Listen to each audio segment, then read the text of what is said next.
It's okay to complain about the president, but you can't let it overwhelm you, because you will find more evidence in either direction. Whatever you feel is right, and you're going to sniff out a bunch of information that it lends to your creed. That's just the way that life is. And sure, if somebody's bad, there's a time for that. And if somebody's good, there's a time for it. But when it starts to impede on your happiness, because now you're upset, and now you're just driven by this, then that may not be the best thing to do for your happiness. Because remember, it's about getting to that position to where you're kind of neutral. And so when something good happens, that does help spike you. But you don't. Your happiness shouldn't be based on, oh, something good happened, now I'm happy. Something bad, now I'm sad. And what is it? Mike Sosa from the Angels would always say, don't get too high off your wins and don't get too low off of your lows. And you're always in a good place. So when something good happens, it is easy to go, because you're in that ready state. You're not in the cellars about something. I was talking about King Solomon. He said, make him a ring, that said just that he wouldn't get too happy or too sad. And his wise men made that ring, and then Signia said, this too shall pass. So whether it's the really good stuff or the really bad stuff, and I always say, just forget the bad stuff. There's just so many things in this life that's trying to make you feel like a loser, that you don't need to help it along by reminding yourself of the bad things in life. You could, if they're valuable for a lesson, sure, remember them, but don't dwell on them, and especially if they bring you down, because you only have so many things you could focus on. And, well, technically you can really focus on one, but let's say you have something in your kind of perimeter or peripheral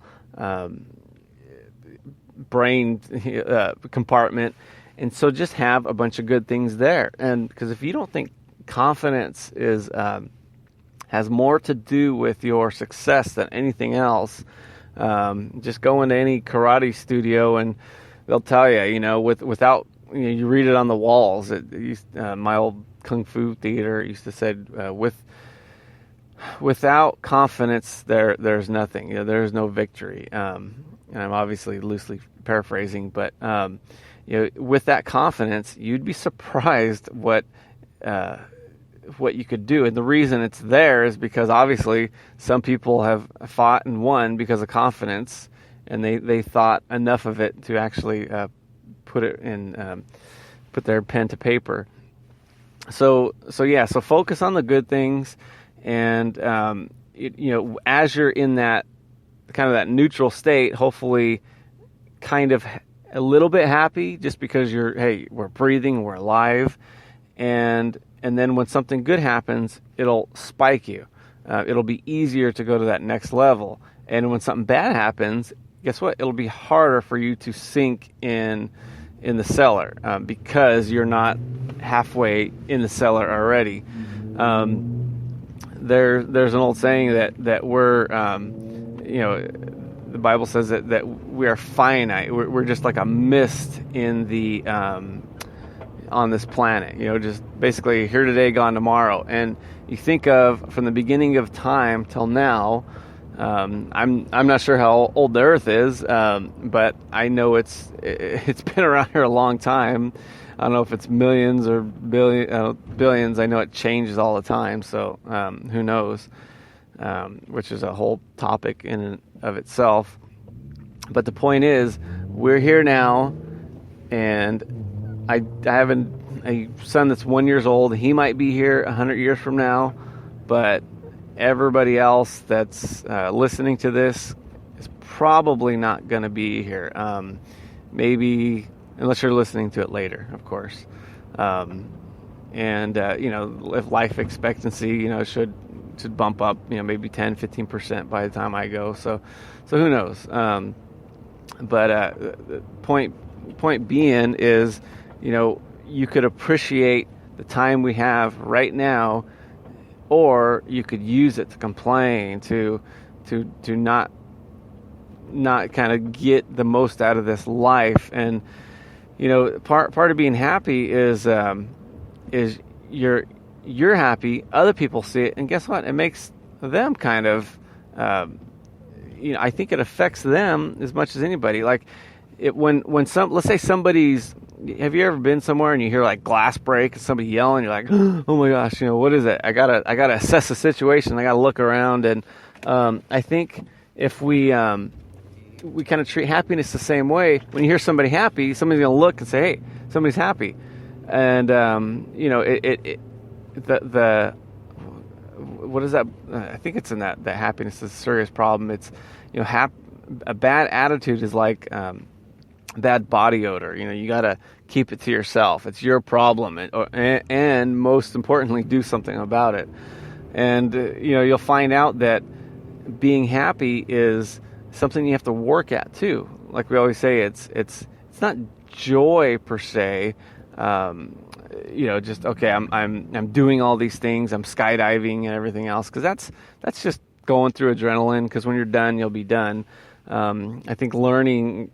We always talk about learning a new language, learning how to play the piano. That's a great way to be happy. But the opposite of that is now, if you're unhappy, usually you're worried or you're sad or you're angry, and there we go. It's gonna get yourself to a point where you need to go to the hospital. There's what is it? Dale Carnegie says the hospital's full of people that just stress. It's half of what we're seeing in the hospitals is due to stress, whether it's all the ulcers and the stomach eating itself and all the acid reflux, and a lot of that stuff is stress. And ironically, there's nothing you could have done about it anyway. So let's get to the point where we're not stressing, and then we are happy. And there's one thing I noticed about all the elderly people I talk to, and I'm talking about people that are in their 90s, and some of these people pushing 100. They all have a good attitude. They all like to talk. They all, whether they're good listeners, that just depends on the person. But they will sit there and their mind's sharp. And I don't think that's an accident. I think having a good attitude is as important to your health as anything. A good diet or anything else, maybe even more. I don't know that, but it's just in my anecdotal experience. So we owe it to ourselves to be happy. We owe it to our friends and family and people around us to be happy. And guess what? Life is more fun when you're happy. It's just, it's easier. It's more fulfilling. We're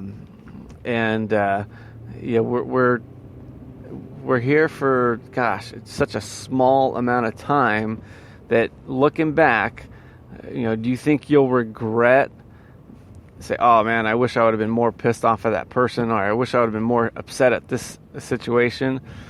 Or do you think, if for all the helping you did of other people and learning to be happy, do you think you'll regret any ounce of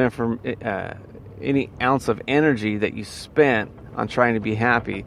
And I think for a fact you're not going to have any regrets working on your happiness. So therefore, be wise beyond your years and be happy, people. We'll talk to you later.